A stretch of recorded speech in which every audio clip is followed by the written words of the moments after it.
عند ام اللالي. والله يا اخويا ما بردحلك، ده الامثال الشعبيه هي اللي بتقول كده، مش انا اللي بقول. عايز تعرف هي مين ام اللالي دي وايه قصتها؟ هقولك، بس علشان اقولك شمع الفتله بسرعه وتعالى احكيلك. في سنه 1898 اتاسست اول فرقه عوالم في مصر على ايد واحده ست اسمها بتعة خميس. بتعة دي كان معروف عنها انها بتحب الغنى جدا لدرجه لا توصف، فقررت انها تقوم باحياء الحفلات والافراح في اي حته تقابلها، لحد ما غنت اشهر اغانيها واللي لقت شهره كبيره جدا في مصر، وهي اغنيه امان يا لالي يا لالي امان. ومن هنا اتعرفت واتشهرت بتعة باسم ام اللالي بسبب النجاح الكبير اللي حققته الاغنيه دي. بس برضه انا لحد دلوقتي ما قلتلكش ليه بيتقالك عند ام اللالي لما حد بيجي يخلع منك وما تعرفش تاخد منه لا حق ولا باطل؟ رخمه انا صح؟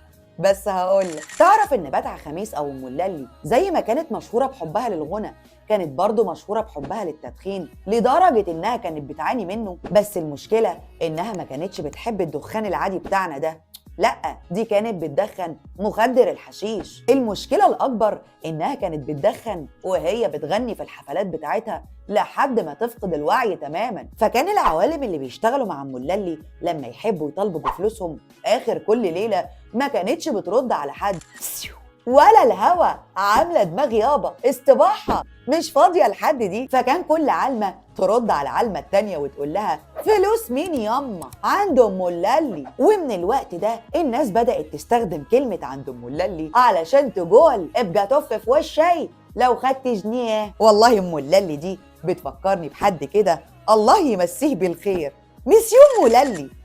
وما تنساش اللايك والشير وتكتب لنا رايك في التعليقات لو الفيديو عجبك. بس يا سيدي، وهو ده اصل الحدوته. بونوي.